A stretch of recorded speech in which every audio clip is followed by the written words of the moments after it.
to the NXT Podcast, your home for weekly NXT reviews and insight. The beautiful part of NXT is that when one dream ends, another dream begins. Find all of your NXT news, recaps, and analysis right here. So with that being said, we only have one question for you. Are you ready? We thought so. Let's get the show started right now.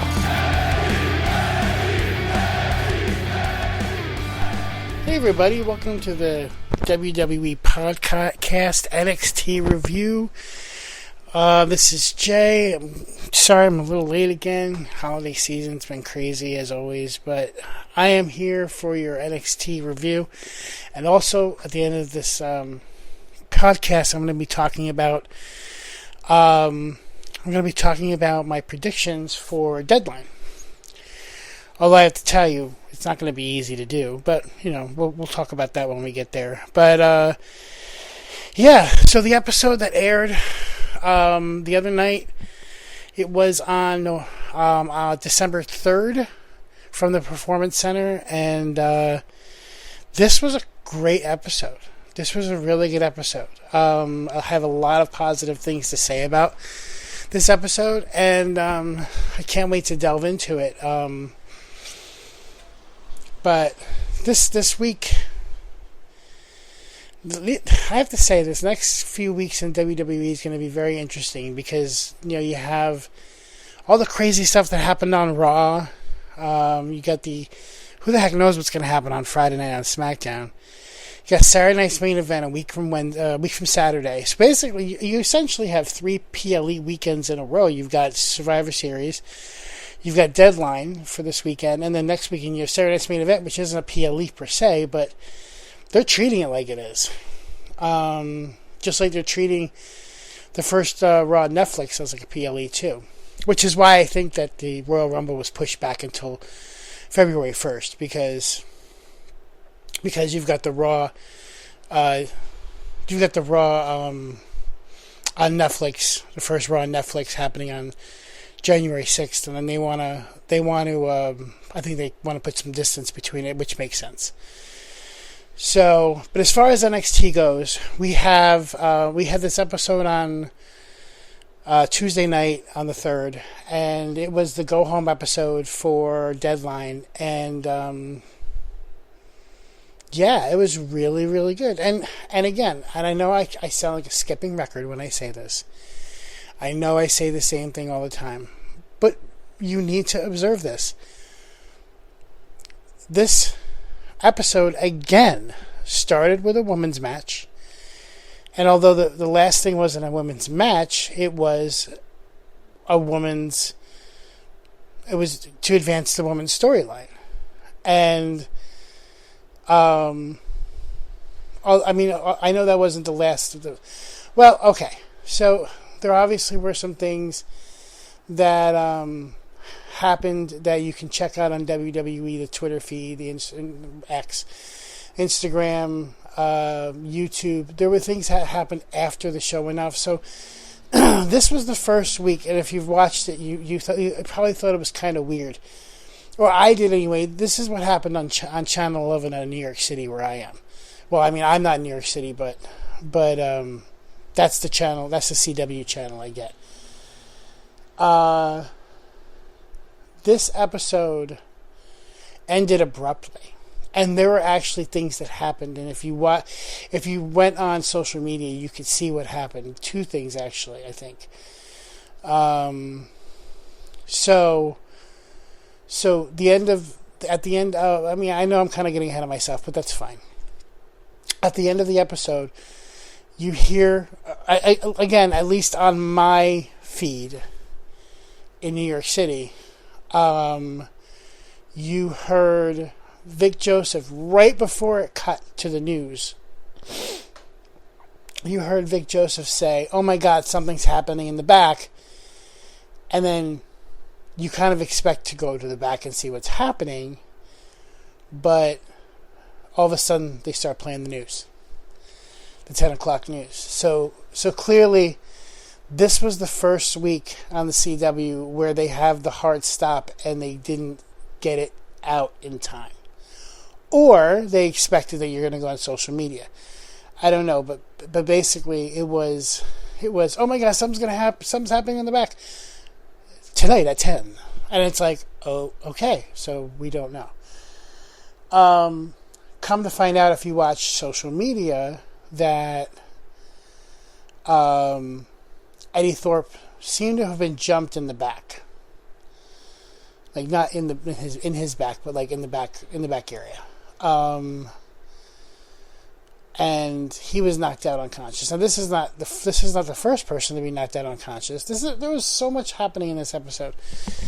So let's go from the beginning. So the beginning of the episode. This is obviously, I said before, it's from the Performance Center in Winter Park, Florida.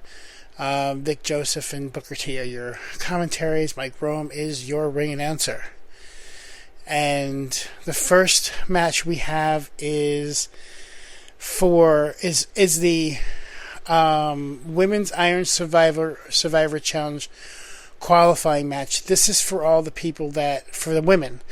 This is all for all the people that lost their qualifying match. This is like the last chance opportunity. So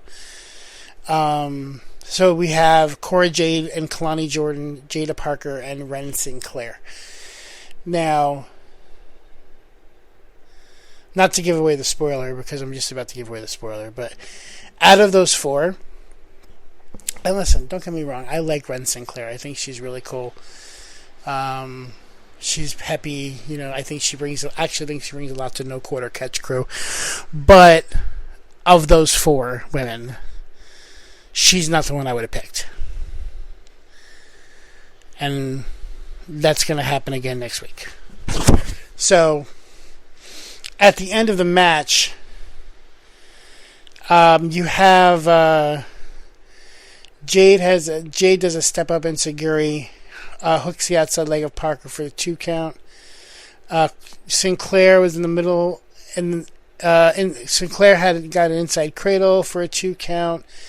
Cora Jade kicks out of the left knee of Sinclair. Jade goes to the double underhook DDT, but Jordan counters with a handspring lariat. Jordan hits a 450 splash. Now that's important. So Kalani Jordan then hits a 450 splash on Cora Jade for a 2 count. Parker then slaps Jordan in the ribs, and Lola Vice comes down to the ringside while... So Lola Vice is coming down the ringside while Jada Parker is getting ready for her move where she sits on the person in the corner. And then she meets Jada Parker up on the ringside. Lola does, and does the rotating back fist. But she doesn't hit Jada. She hits Ren Sinclair. Now, what happened was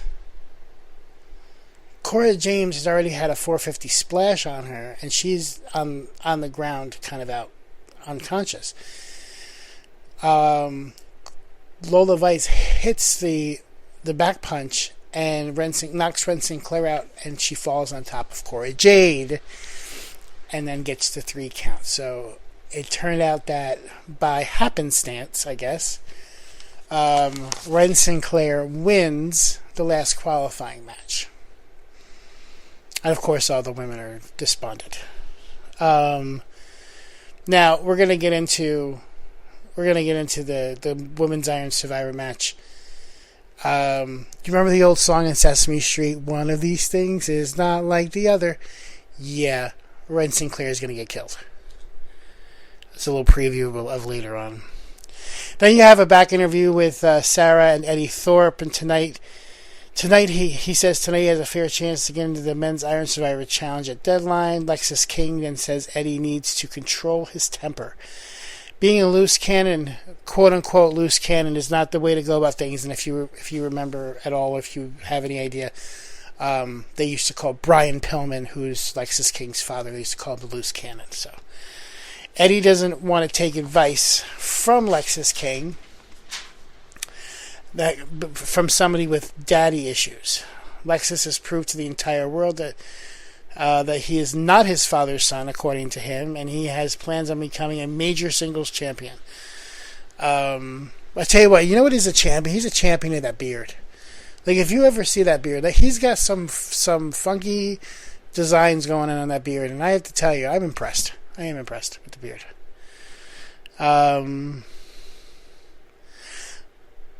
So Lexis says he doesn't know whether Eddie should have been suspended or not from the whole thing last week with Ava and him grabbing on Ava's arm. But he knows that can be a frustrating situation. And Eddie tells Lexis to keep his hands off of him, and he'll see him in the ring. So then we're back out to the ring. Jada Parker comes out back after the match, after the Women's Iron Survivor Challenge, and demands NXT have an underground NXT Underground match right now with Lola Vice. She demands that they start taking down, because obviously if you don't know what an NXT Underground match is, there's no ropes, there's nothing like that. There's a bunch of people around the outside of the ring, and it's more like MMA style. Yeah. So she demands they start taking down the ropes, and then the referees, they're all like, okay, let's start taking down the ropes. And they start doing it, and she's in the middle of the ring with hanging, draping ropes. And finally, while they're doing this, Ava comes out and says the match will not be happening tonight. Instead, the NXT Underground match will happen at Deadline.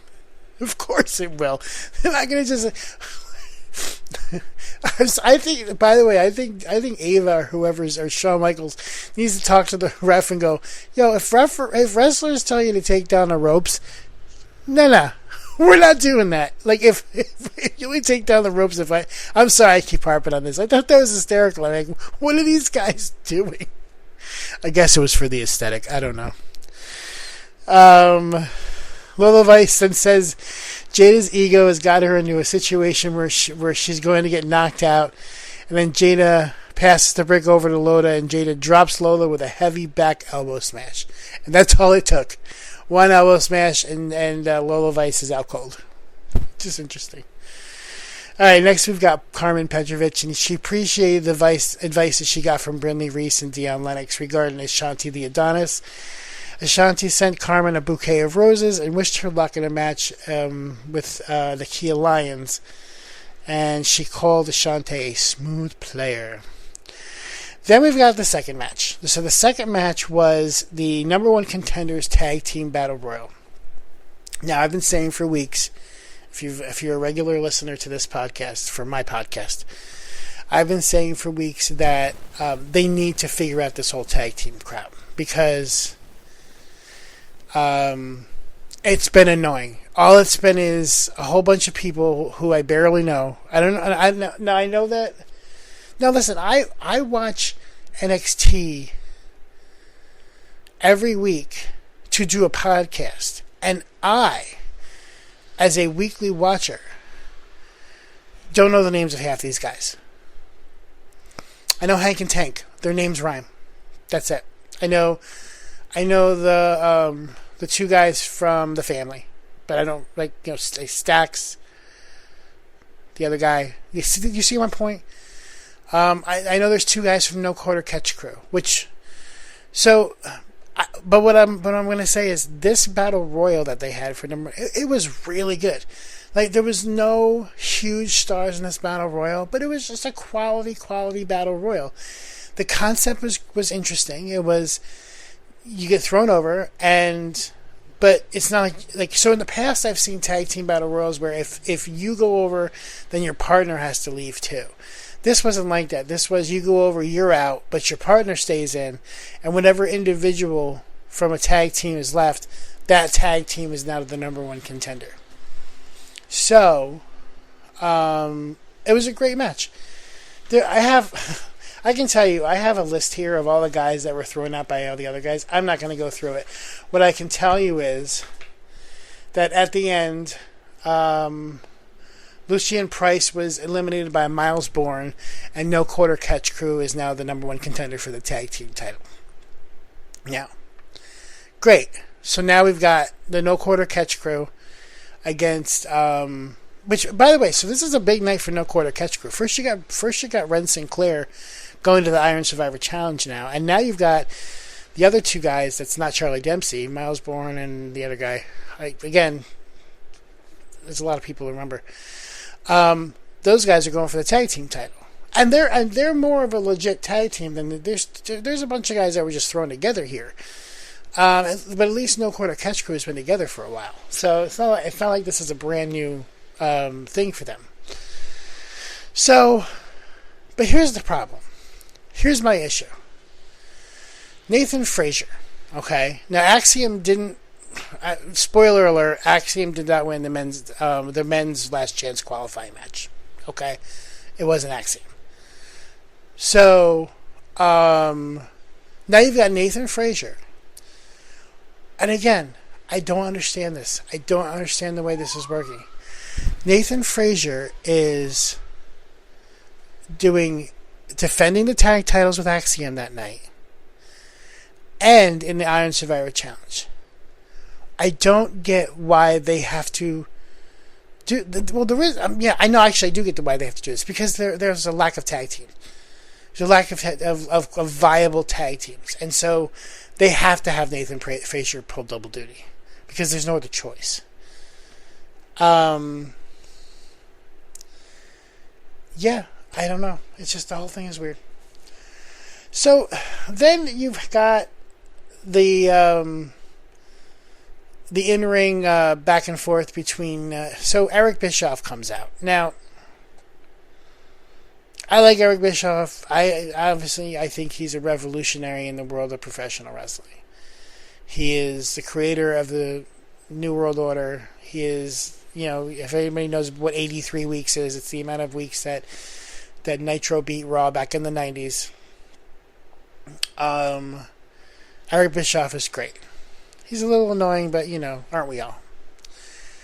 Here's the thing. So, he comes out and starts talking up the match between Ridge Holland and Trick Williams, and then Ridge comes out, and then Trick comes out, and Eric Bischoff just starts singing he's kind of half singing the praises of Ridge Holland, and he's basically licking the feet of Trick Williams. What I'm saying is that he's just gushing over him, and then all of a sudden Trick Williams. I'm not going through the back and forth, the word for word back and forth, because it was irrelevant. It ended up with Trick Williams and Ridge Holland beating the crap out of each other. Ridge throwing Trick out on the outside, and then again, as he did with Andre Chase in the past, putting him into the Redeemer DDT on the announce table, and then. I honestly sometimes I think that they think we're stupid. Honestly, I really do. Like he has a Redeemer DDT. He's grabbing his neck, and then they bring him out to the hospital, in an ambulance to the hospital. And then later on, we find out that Ava went to the hospital with her. She's not running a television show right now. That she has to go with one person. Granted, it's the champion, but still, it's still one person, and there's still a show to manage. To go to the hospital. I know, hey, she was on FaceTime with Stevie and Mr. Stone, but whatever. I just the whole concept is just weird. Again, I'm still holding to the fact that I like this episode. It's just there's little things that, like I said, I think that they think that we're stupid. Like, wrestling fans are like especially the ones watching NXT. The wrestling fans in that audience and the ones watching NXT every week, we're not the stupid ones. The people listening to the WWE podcast to find out what the things are going on, we're not the stupid ones. We're not the people that don't know, that just watch casually. We're the ones that know everything. We're the ones that follow on social media. We're the ones that know when things happen, and we're the ones that know when things happen after it goes off the air, which I'll talk about in a second. So, anyway, Trick Williams goes to the hospital. put on a stretcher with a neck brace, goes to the hospital, and is going to get evaluated. So, there you go. Oh my God, we don't know if there's how it's gonna impact the title match at Deadline. So if anything, if Trick Williams can't wrestle at Deadline because Ridge Holland attacked him, that's on you, Ridge. You're not gonna get your title shot. Anyway, moving on. So after that, we have a match between Carmen Petrovic and Nikita Lyons. This was a fast match. This was a really fast match. This match was just okay, and at the end, Petrovic connected with the silent slice to pick up the victory, which is a kick to the head, essentially. After the match, Petrovic refused to acknowledge Ashanti the Adonis' existence as she was walking out of the ringside. So that's one of the there was two kind of throwaway matches, and I think that's one of them. I mean, these actually were really two good competitors, and the fact that there was just a really quick match was kind of odd. Then we got Charlie Dempsey, who says he's extremely proud of the entire No Quarter Catch crew, and he's looking forward to Miles and Tavion capturing the NXT titles, and Ren Sinclair is ready to become the next Iron Survivor. Again, I like Ren Sinclair. She ain't gonna win this. We then head backstage where we see Shawn Spears talking to Brooks Jensen and Nico Vance, and he's not ready to unleash Nico yet. Spears says he's keeping a close eye on Gigi Dolan's return match. So that'll be an interesting development to see what happens. By the way, I love Gigi Dolan. And her with Tatum Paxley is gold. Gold. It's gold. Anyway. Then we've got a match between Gigi Dolan and Izzy Dame. Another, this was Gigi Dolan's first time wrestling on the CW on NXT, and this was basically this was NXT saying, here's Gigi, here's how she kicks ass, keep that in mind for the future, okay? Izzy Dame got destroyed. Tatum Paxley's on the outside. Izzy Dame, she just destroyed Izzy Dame, and at the end, Dolan sends Dame's shoulder into the steel ring, and Dolan connects with the Gigi driver to pick up the victory. By the way, Gigi looks thinner. I noticed. It looked like she looks thinner. She looks thinner, yeah. In a good way. I'm saying she looks healthy. She looks really good. And I always like Gigi Dolan, regardless of the way she looks, but she definitely looks thinner.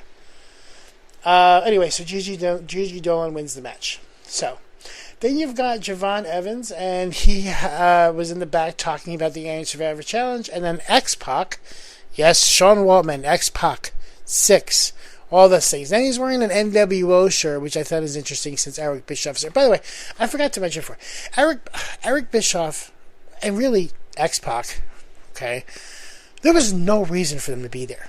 They did nothing to advance the storyline. Eric Bischoff came out earlier and basically just said, "Hey, this is this guy. Hey, this is this guy. Let's talk about it." And then they start talking to each other. There was no revelation. There was nothing. And X-Pac was the same thing. He came out, he talked to Javon Evans. Listen, love Javon Evans, love X-Pac, love Eric Bischoff. But all it was, hey, you're awesome. Do great out there. I think you're going to win the Iron Survivor Challenge from X-Pac to Javon Evans. That's it. That was it. It's cool, but if you're gonna fly these guys all the way to Florida to do something, have them do something. It's great to see them. Yay, it's great to see them. But at the end of the day, do something with them. Anyway.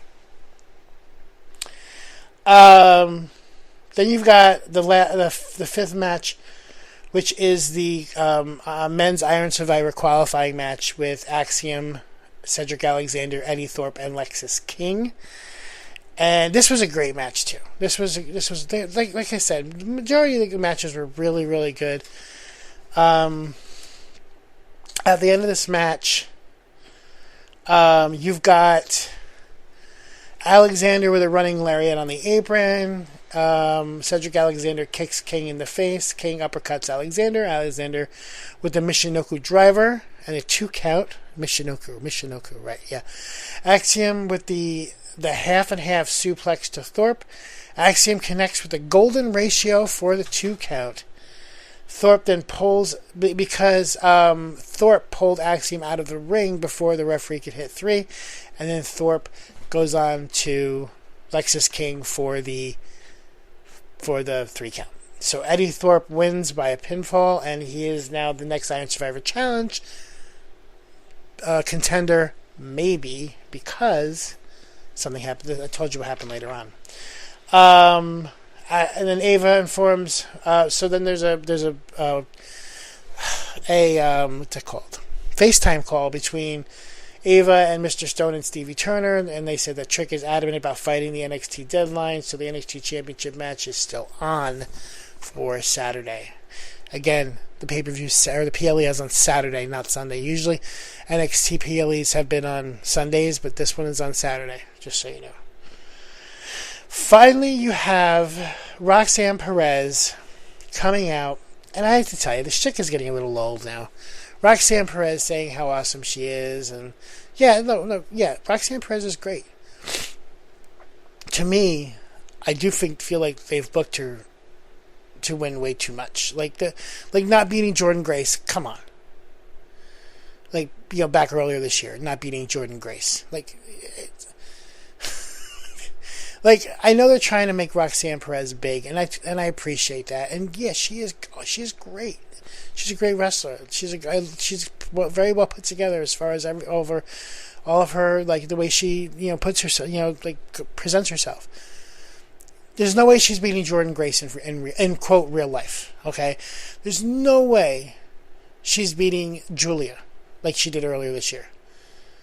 And at some point, they're gonna have to move on from her.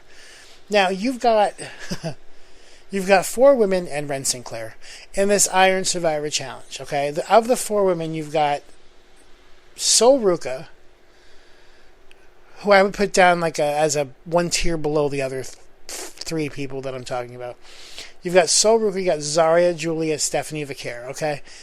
And so, Roxanne comes out and she does her whole spiel. She says, how awesome she is, and everybody knows she's awesome, and yada, yada, yada. And then finally, one by one, the 4 other participants come down. And then they just stare at each other and start beating the crap out of each other. I'm talking about Sol Ruca, Zarya, Julie, and Stephanie. And and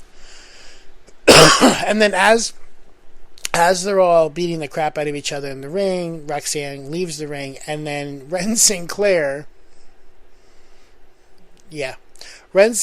basically, knocks down Roxanne Perez and grabs the title. So, listen,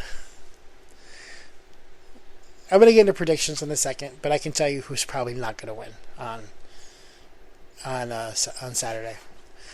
So after that, we have the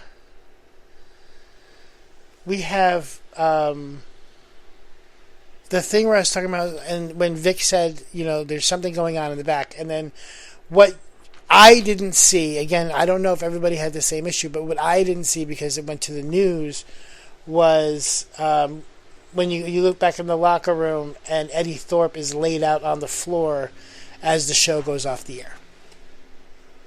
So we don't know why, we don't know how. Again, in my market, we didn't even see it.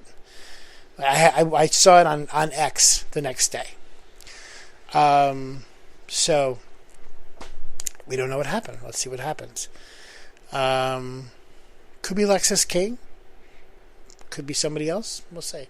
To be honest, I don't particularly care for Eddie Thorpe. I think he's annoying, and he needs if he's gonna succeed, he needs to listen. I'm all for people being themselves, but I think he overplays the Native American thing. Like I think he's a good wrestler by himself, and he needs to just kind of stick to being himself.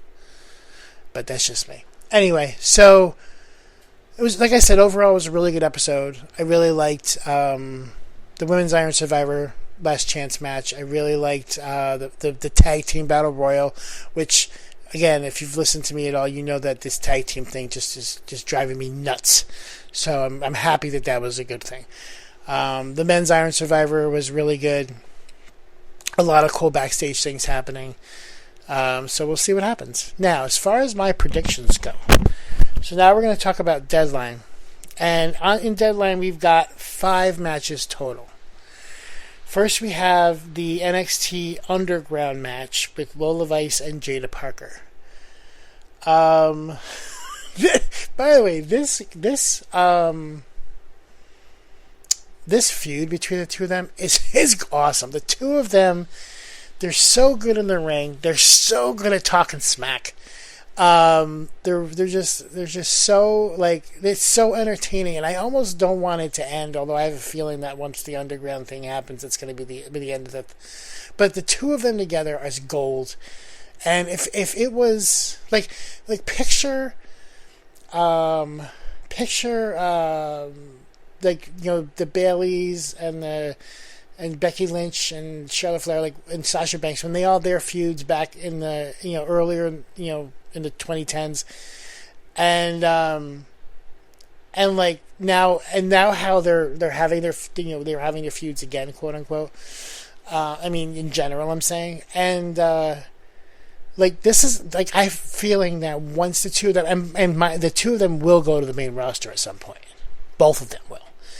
And I have a feeling that I would not be surprised if they revisited this feud in the future.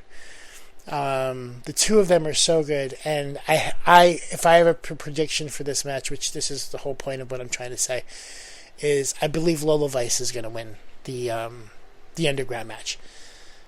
That doesn't mean that Jada's not going to. She's going to put up a heck of a fight, but I think Lola's going to end up winning this match. Then you've got the Tag Team Championship match between Nathan Frazier and Axiom against Miles Bourne and Tavion Heights from the No Quarter Catch Crew.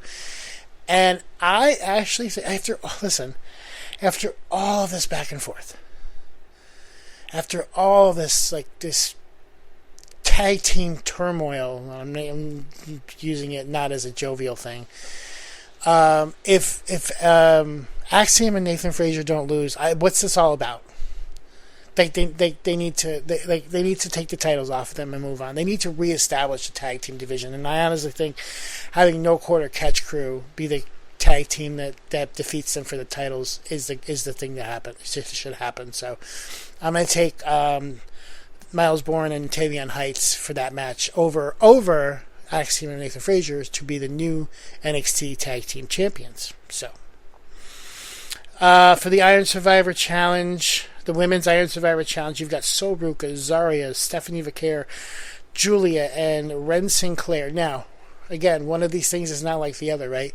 Ren Sinclair, I'm putting to the side. She's cool. I like her. She has no chance in heck with this one. Zero chance. When you're looking across the now, and I even put Sol Ruca kind of like at a tier below the other three, but you've got Stephanie, Julia, and Zarya together. So basically you're saying which one of those three is going to win. I'm sorry, Sol Ruca, she's awesome. I love the cutter that she does, the soul catcher cutter. That's awesome. She's a delight. She's not going to win. Ren Sinclair, she doesn't have she doesn't have a snowball chance in hell. Nothing. Like there's no. I mean, I like, again, she's cool. She's pretty good in the ring. But again, you're standing across from Zarya, Julia, and Stephanie Vaquer. And by the way, my pick to win, and granted, I have to tell you, I'm just throwing up things, and whatever lands on my hand is the winner. And to be honest, I pick Stephanie Vaquer. I think Stephanie of all of them has got the ring presence and the wildness to end up taking the win from this event. So that's my pick. My pick is Stephanie Vaquer. for the Women's Iron Survivor Challenge. For the Men's Iron Survivor Challenge, I kind of have to go with who would I think would be the favorite, and I don't mean fan favorite. I mean not the underdogs. And so you've got Javon Evans, Nathan Frazier, Ethan Page, Wesley, and Eddie Thorpe. To me, there's really only one of two possibilities in my mind. Is either Ethan Page or Wesley, and to be honest, I think Ethan Page eventually will get back there, but for now, I believe it's Wesley's time. And then we're gonna have Wesley and sorry, got sidetracked. We're gonna have Wesley and Trick Williams at the next PLE. That's my. It's actually, I think New Year's Evil is the next one. They're doing one. New Year's Eve is on Tuesday, which is the night of NXT, and I think they're doing a New Year's Evil, which is the next pay-per-view, or the next semi-premium event, which is on CW. I honestly think it's going to be Wesley.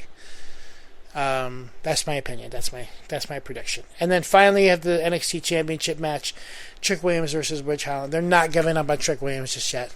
Trick Williams he's the man that's carrying him through the CW, at least for the first 6 to 9 months. So I honestly think Trick Williams is also going to win this match. It's going to be a good match. It's going to be good. You know, Ridge has gotten so much better since he left the Brawling Brutes. You know, the sidetrack into Chase University, and now being basically the top heel. Even a bigger heel now than Ethan Page, which is pretty interesting. But yeah, I think that Trick Williams is pulling out this match, especially because the episode before the PLE, he ends up getting his butt kicked. Usually that means that he's coming into the ring from a disadvantage and he's going to pull it off in the end. That just tends to be the formula. So anyway. Let me know what you think. Give me a comment. Give me a buzz. Like, follow me. I'm at J_Gumaer, Gumaer. So at JAY_Gumaer on X. And getting a bunch of new followers, which is cool. And I hope to get more. And I hope to engage with you. And if you have any questions, comments, or concerns, please let me know and let Matt know, because I get to do this every week as long as Matt's happy, because he's the boss. So in that aspect, I will be back on Sunday morning for the Deadline recap and review. Until then, I will talk to you soon. Thank you so much. Bye. Thanks for listening to the WWE Podcast. Don't forget to subscribe on your favorite podcast app so you don't miss a show, or head to WWEpodcast.com. And for all of these shows ad-free, head over to patreon.com/WWE Podcast. Until then, we'll see you next time.